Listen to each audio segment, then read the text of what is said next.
Hello बच्चों, यदि आप भी क्लास 10 के विद्यार्थी हैं और प्री बोर्ड 2025 एग्जाम देकर आए हैं विज्ञान का, जिसका कोड है 824 बीएपी, तो आप अपने आंसर मिला लीजिए। और जो पेपर देने जा रहा है बेटा, वो तो जरूरी देखना, क्योंकि सेम क्वेश्चन मिल रहा है। तो ये पेपर मैं फुल सॉल्व कराऊंगा इस वीडियो में। और आपका यदि कल को पेपर है तो जाकर छाप के आ जाइए पूरा सेम पेपर। इसलिए वीडियो को एंड तक बिना स्किप किए देखिए बेटा, प्लीज बिना स्किप किए। चैनल को सब्सक्राइब कर दीजिए, वीडियो को लाइक कर दीजिए। 3 घंटे 15 मिनट का बेटा पेपर रहेगा। 15 मिनट परीक्षार्थियों को प्रश्न पत्र पढ़ने के लिए है। खंड आ में बेटा ओएमआर शीट पर हमें बहुविकल्पीय भरना है। खंड बा में वर्णनात्मक 50 नंबर के करना है। बस बाकी मैं वक्त को जाया ना करते हुए सीधे क्वेश्चन की ओर चलता हूं। पहला है बेटा, दर्पण में किसी दर्पण से आप चाहे कितनी दूरी पर खड़े हो, उसका प्रतिबिंब सदैव सीधा प्रतीत होता है। संभवतः दर्पण है केवल समतल, केवल अवतल, केवल उत्तल, या तो समतल या उत्तल। बेटा इसके तो मैं डायरेक्ट आपको ऑप्शन बता देता हूं। इसका ऑप्शन डी हमारा राइट आंसर होगा बेटा।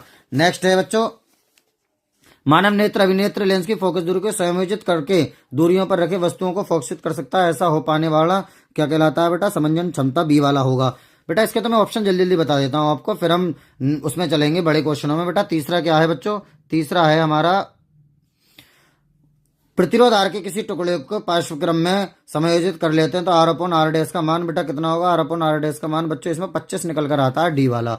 नेक्स्ट है बेटा चौथा, किसी विद्युत बल्ब का अनुमतांक 220 100 डब्ल्यू है। जब इससे आप लोग सोल्व करेंगे तो इस क्वेश्चन का उत्तर बेटा 25 डब्ल्यू निकल के आएगा, 25 वाट यानी। विद्युत धारा मापने की युक्ति को बेटा एमीटर कहा जाता है बच्चों। क्या कहा जाता है? एमीटर। गैल्वेनोमीटर से बेटा विद्युत धारा उत्पन्न होती है और एमीटर से विद्युत धारा को मापा जाता है बेटा, नापा जाता है। ठीक है। नेक्स्ट है, फ्लेम निम्नलिखित में से नियम लंबे विद्युत धारा के तार बेटा कभी भी लंबे विद्युत धारा के निकट आ जाए तो दाएं हाथ के अंगूठे का नियम लगता है बच्चों, दाएं हाथ के अंगूठे का नियम। नेक्स्ट, स्पष्ट दृष्टि की न्यूनतम दूरी बच्चा जानता है 25 सेमी होती है। शुद्ध जल का पीएच मान बेटा पूरा पेपर आपको मैं सॉल्व कराऊंगा। चैनल को सब्सक्राइब कर लीजिए और वीडियो को लाइक जरूर कर देना और कमेंट जरूर करना आपको किस सब्जेक्ट का पेपर चाहिए। और बेटा सभी टोटल आपको वन शॉट में मैथ क्या साइंस क्या आपको सब बेहतरीन इस चैनल पे कराई जाती हैं। आप लोग डिस्क्रिप्शन में सब वीडियो की लिंक है, जाकर जरूर करिए पूरा सिलेबस। ठीक है। शुद्ध जल का पीएच मान 7 और बोर्ड की तैयारी भी आपको कराई जाएगी। निम्नलिखित रासायनिक अभिक्रिया किस प्रकार की है बेटा? अवक्षेपण अभिक्रिया। ये कैसी है बच्चों? अवक्षेपण अभिक्रिया। नेक्स्ट, 10वां, सर्वप्रथम किस कार्बन यौगिक का निर्माण हुआ था? सब जानते हैं बेटा, यूरिया का हुआ था। ए। एल्केन का सामान्य सूत्र है CnH2n+2 एल्केन का।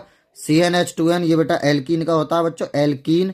ठीक है, एल्कीन बोल देता हूं, ये एल्काइन का होता है। ये एल्कीन, ये एल्काइन। ठीक है। सिनावर का रासायनिक सूत्र है HGS, 12वें का बेटा ये हो जाएगा। कार्बन की संयुक्ता ये तो सभी जानते हैं 4 होती है। बी ऑप्शन हमारा सही होगा बेटा। कौन सा ऑप्शन बच्चों? बी ऑप्शन हमारा सही होगा। 14वां, सूचनाओं के चालन के लिए विशिष्टीकृत ऊतक पाए जाते हैं बेटा, काय में पाए जाते हैं? ये जंतुओं में पाए जाते हैं, बी वाला सही होगा। नेक्स्ट, पुष्प के निम्न में से किस भाग में जनन कोशिकाएं होती हैं बेटा? किस में होती हैं? पुंकेसर में होती हैं। निम्नलिखित में से शरीर में कार्बोहाइड्रेट प्रोटीन वसा के अपचयन नियंत्रित करता है? थायरोक्सिन करता है बेटा, सी वाला। नेक्स्ट बेटा आप मिला लीजिए, पूरा पेपर देखना, पूरा पेपर अच्छे से कराऊंगा। शुक्राणु का निर्माण हर कोई जानता है, वृषण में होता है। महिलाएं एक्स गुणसूत्र प्राप्त करती हैं, ए व बी दोनों से। निम्नलिखित में से एक उत्पादक बेटा, इसमें गलत लगा हुआ, इसका ऑप्शन होगा हरे पौधे। उत्पादक हरे पौधे होते हैं हमेशा। वृद्धि स्तमन करने वाला पादप हार्मोन से एब्सिसिक अम्ल है बेटा। कौन सा है बच्चों? एब्सिसिक अम्ल। अब हम चलते हैं बेटा वर्णनात्मक की ओर। वर्णनात्मक में आप जरा ध्यान से सुनना, पहला न्यूमेरिकल बड़ा जानदार एवं शानदार सवाल आया था। आप बहुत ध्यान से सुनना, हो सकता है आपका बोर्ड एग्जाम में भी बेटा आ जाए।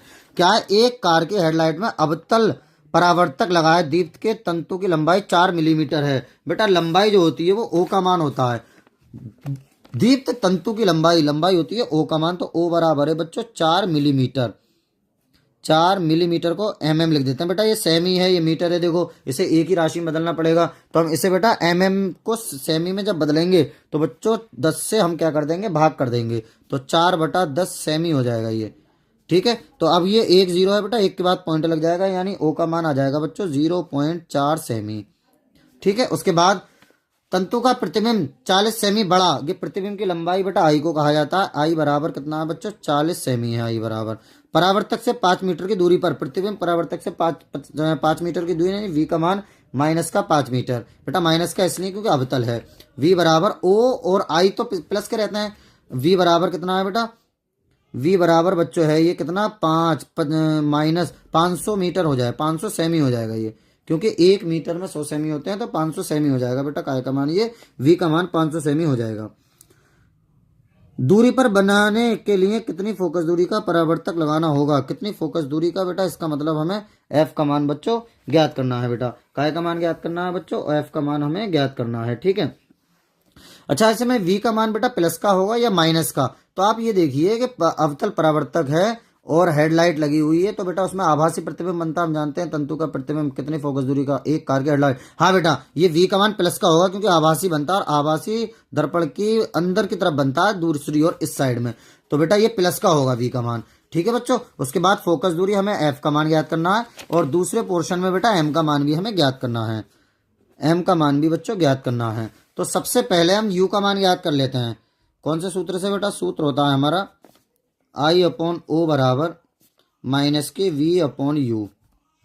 तो बेटा I/O का मान कितना है, I/O की जगह पर बेटा 0.4 बराबर माइनस v की जगह पर बेटा 500 और बटा u की जगह, i की जगह भी बेटा i का मान रख दो, 40 है तो 40 लिख देते हैं, i की जगह 40 है ये बेटा। ठीक है, कितना है बच्चों 40 बटा 0.4 बराबर माइनस 500 बटा u हमें ज्ञात करना है, ये ऐसे लिख देते हैं, माइनस पॉइंट हटा लेंगे, 0 बढ़ा लेंगे, ये बेटा 100 बार कटेगा। ठीक है, पॉइंट हटा लिया, 0 बढ़ा लिया, 4 एकम 4, 2 0 ऐसी, u इधर पहुंच जाएगा और बेटा 100 नीचे आ जाएंगे, यानी माइनस के 500 बटा 100, 0 से 0, 0 से 0, तो बेटा u का मान कितना आ जाएगा बच्चों, u का मान आ जाएगा माइनस का 5 सेंटीमीटर। कितना आ जाएगा, माइनस का 5। अब उसके बाद बेटा दर्पण के लिए सूत्र लगा देंगे बच्चों, दर्पण के लिए बेटा कौन सा सूत्र होता है, 1/v प्लस 1/u बराबर 1/f। कुछ किताबों में बेटा ऐसा है 1/f इस साइड में लिखा हुआ है, 1/v प्लस 1/u उस साइड में, वो कोई बात नहीं। 1/v की जगह पर हम कितना लिख देंगे, v का मान बेटा 500 दिया हुआ है, प्लस लेकिन माइनस का है ना u का मान, तो प्लस माइनस का 1/5 बराबर बेटा 1/f। अब इसमें से बेटा 500 लासा आ जाएगा, 500 एकम 500, एक बार गया 1 माइनस 5 का पहाड़ आ जाए, 500 पढ़ेंगे 100 बढ़ जाएगा, 100 ऊपर बराबर 1/f बेटा। तो ये कितने बचेंगे, माइनस के 99 बचेंगे, एक में से 100 गए तो 99 बटा 500 बराबर बेटा 1/f। जब f बराबर हम लोग करेंगे तो माइनस के 500 बटा 99 हो जाएंगे बेटा। ठीक है, तो f का मान लगभग कर देते हैं, लगभग माइनस के कितना आ जाएगा बेटा 100 मान लो, ये 100 पंजे 500 यानी माइनस के 5 सेमी आ जाएगा, 5 से कुछ कम आएगा लेकिन हम लगभग कर लेते हैं। उसके बाद बेटा m भी ज्ञात करना है बच्चा, m का तो डायरेक्ट सूत्र होता है, m बराबर कितना होता है, माइनस के v/u। दर्पण के लिए m बराबर माइनस v/u, तो m बराबर बच्चों माइनस v का मान हमारा कितना आया था, v का मान था 500 और बटा u का मान था बेटा माइनस के 5, माइनस से माइनस कट जाएगा, 5 एकम 5, 2 0 ऐसी, m का मान बच्चों प्लस का 100 निकल के आ जाएगा, और m का कोई मात्रक नहीं होता है। तो बेटा हम पूरे चैनल पर सभी सब्जेक्ट की तैयारी कराते हैं, तो आप लोग ओरिजिनल पेपर के लिए भी हमारे साथ जुड़ जाइए, जिससे कि आप अच्छे से तैयारी बेटा कर सकें। चलिए नेक्स्ट क्वेश्चन की ओर अब हम लोग चलते हैं। क्या है, प्रकाश के प्रकीर्णन के 2 उदाहरण लिखिए। ये तो बेटा आप आराम से लिख सकते हैं। नंबर 1, आकाश का रंग नीला दिखाई देना, आकाश का रंग, मैं बोल देता हूं आप लिख लेना, आकाश का रंग नीला दिखाई देना। नंबर 2, सूर्यास्त के समय सूर्य का लाल दिखाई देना। बेटा पहला क्या, आकाश का रंग नीला दिखाई देना, दूसरा क्या, सूर्यास्त के समय सूर्य का लाल दिखाई देना। प्रिज्म में से श्वेत प्रकाश की किरण को गुजारने पर किस रंग की किरण सबसे अधिक विचलित होती है। बेटा सबसे अधिक पूछी जाए तो बैगनी। किस रंग की, बैगनी। ये तो बहुत आसान पूछ लिया, 2 नंबर का बैगनी। और सबसे कम पूछता बेटा तो लाल होती। समान लंबाई के एक ही तार के 2 तारों की त्रिज्याओं का अनुपात। बेटा ये भी अच्छे लेवल का न्यूमेरिकल पूछ लिया। देखिए त्रिज्याओं का अनुपात, त्रिज्या कहा जाता है बच्चों आर को, अनुपात का मतलब है R1/R2 का मान हमें कितना दे दिया बेटा, R1/R2 2/3। कितना दे दिया बेटा, 2/3। उसके बाद क्या है, यदि पहले तार का प्रतिरोध दूसरे तार का प्रतिरोध ज्ञात कीजिए। पहले तार का प्रतिरोध R1 का मान दे दिया बच्चों 4.5 ओम, और R2 का मान हम लोगों से पूछा गया है कितना होगा। R2 पूछा गया ना, दूसरे तार का प्रतिरोध। ठीक है, तो बेटा आसान सवाल है, सूत्र हम लगा देंगे बच्चों कौन सा। देखो कभी भी R और स्मॉल r छोटे r का जिक्र हो जाए, छोटा r त्रिज्या और बड़ा R बेटा प्रतिरोध होता है, तो R2/R1 बराबर होता है R1/R2 का होल स्क्वायर। इस तरह से बेटा, तो R2/R1 बराबर R1 की जगह पर मान रख दो ना 4.5 बराबर R1/R2 कितना है बच्चों, 2/3 का होल स्क्वायर। तो R2/4.5 बराबर 2 दूनी 4/3 9, 9 से काट देता हूँ बेटा, 9 पंजे 45, पॉइंट ऐसी रहने देगा रहेगा ये, और 5 के उधर गुणा कर दूंगा तो R2 का मान 5 चौक 20, एक के बाद पॉइंट लग जाएगा, यानी 2.0 ओम, यानी कि 2 ओम कहला दिया जाएगा। अगला क्या है बेटा, तीसरे का दूसरा, प्रतिरोधकता का मात्रक बेटा लिखा पड़ा है ओम मीटर होता है। क्या होता है बच्चों, ओम मीटर होता है प्रतिरोधकता का मात्रक। अब बेटा 4 नंबर का जो क्वेश्चन है 6 नंबर का, ये या तो ये ऊपर वाले दोनों कर दे या नीचे वाले दोनों कर दें। क्या है बेटा, विद्युत घरेलू विद्युत वितरण परिपथ में निम्नलिखित तारों की कार्यप्रणाली का वर्णन कीजिए। कैसे कैसे क्या होता है बेटा, ठीक है, कैसे कैसे क्या होता है, ये टोटल कार्यप्रणाली का वर्णन करना है हमें। तो ये क्वेश्चन जो है आप लोग अच्छे से कर लेंगे। कैसे कर लेंगे, देखिए कौन कौन सा पूछा गया बेटा, भू संपर्क तार और उदासीन तार। ये देखिए मैंने किताब में लिख लिया बेटा, मैं लिखता बात वही है। तो ये दोनों टॉपिक हमसे पूछे गए हैं, उदासीन तार और भू संपर्की तार। तो आप लोग, उदासीन तार वह तार है जो उपकरण से धारा वापस ले जाती है, यह आमतौर पर नीले रंग का होता है। और भू संपर्की तार, इसमें आमतौर पर कोई धारा नहीं होती है, हालांकि इसका उपयोग बिजली के झटके से बचाने के लिए किया जाता है, जो दोषपूर्ण धारा को पृथ्वी पर प्रवाहित होने पर मार्ग प्रदान करता है। यह आमतौर पर हरे रंग की होती है या हरे और पीले रंग का मिश्रण होता है। ये दोनों हम लोग लिख देंगे बेटा पहले वाले में। दूसरा, किसी चालक का विद्युत प्रतिरोध किन बातों पर बेटा निर्भर करता है। किसी तार का जो विद्युत प्रतिरोध है बच्चों, वो किन बातों पर निर्भर करता है बेटा। तो विद्युत प्रतिरोध जो है किन बातों पर निर्भर करता है, आप लोग अच्छे से जानते हैं। ये देखिए, ये वाला क्वेश्चन हम लोग उतार देंगे बेटा पूरा। ये देखिए पूरा, चालक की लंबाई जितनी अधिक होती है उसका प्रतिरोध भी उतना अधिक होता है, अर्थात चालक का प्रतिरोध चालक की लंबाई का अनुक्रमणानुपाती, और मोटाई जितनी कम होती है उतना ज्यादा होता है। और चालक की प्रकृति और प्रतिरोधकता का मात्रक बेटा ओम मीटर होता है, ये लिख देंगे इसमें। फ्लेमिंग के बाएं हाथ की ओर धारावाही परिनालिका, या तो ये दोनों कर दें या फिर ये दोनों कर दें बेटा।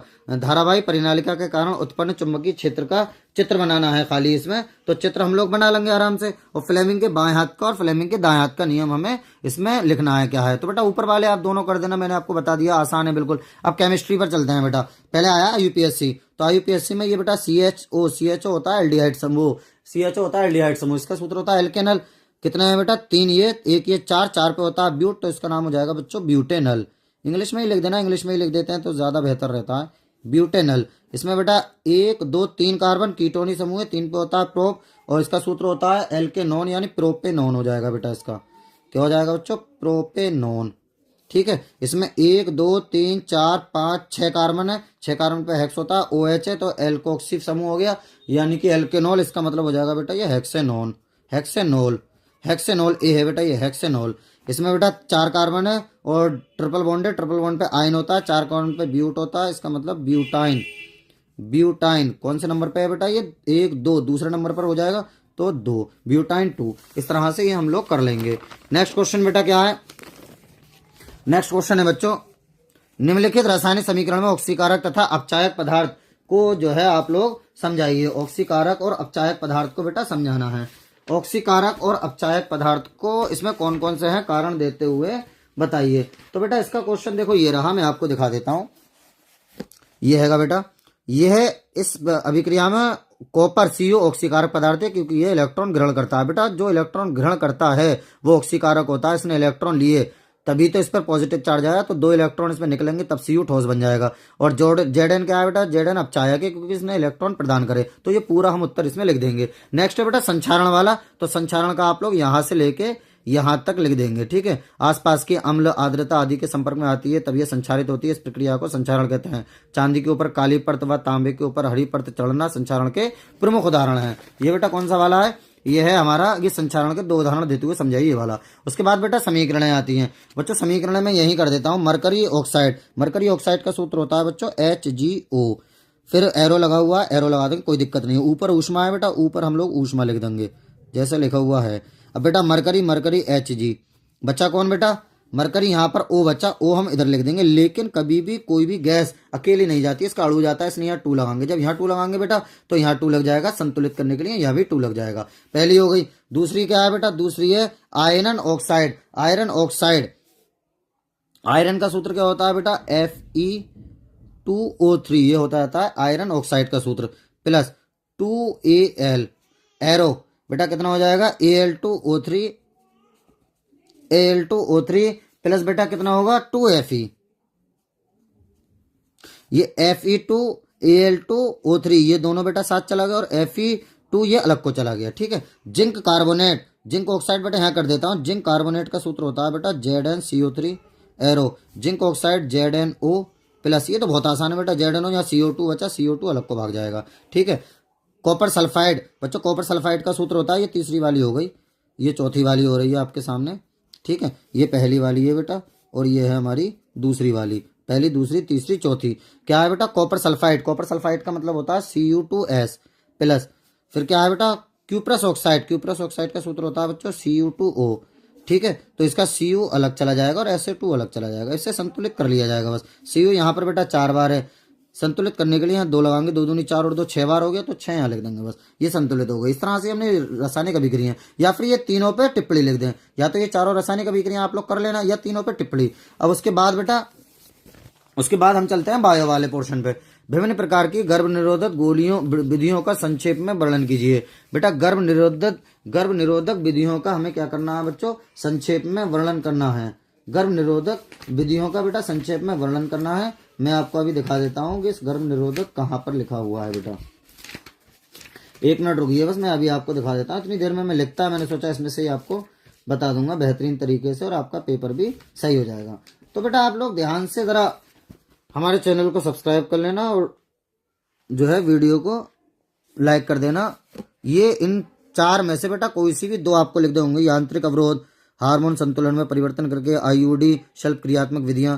यांत्रिक अवरोध, इसमें ऐसी युक्ति का उपयोग किया जाता है जो शुक्राणु को अंड कोशिका तक पहुंचने में रोक सके, जैसे कंडोम का प्रयोग या योनि में रखने वाली युक्तियों का प्रयोग, ठीक है बेटा। यानी कि हमारा जो शुक्राणु है वो लेडीज के जो योनि है वहां तक ना पहुंच पाए। हार्मोन संतुलन में परिवर्तित करके भी, IUD द्वारा भी। तो इन 4 में से आप कोई से भी बेटा 2 लिख देंगे, ठीक है बच्चों। लिंग गुणसूत्र क्या है, मानव लिंग निर्धारण में लिंग गुणसूत्रों की भूमिका निभाइए। बेटा वही कि मनुष्य में 46 गुणसूत्र होते हैं, 23 जोड़े, जिसमें से एक गुणसूत्र जो एक जोड़ा जो होता है वो लिंग गुणसूत्र होता है। अगर ये XX है तो लड़की, XY है तो लड़का होता है, इस तरीके से इसमें लिख देंगे।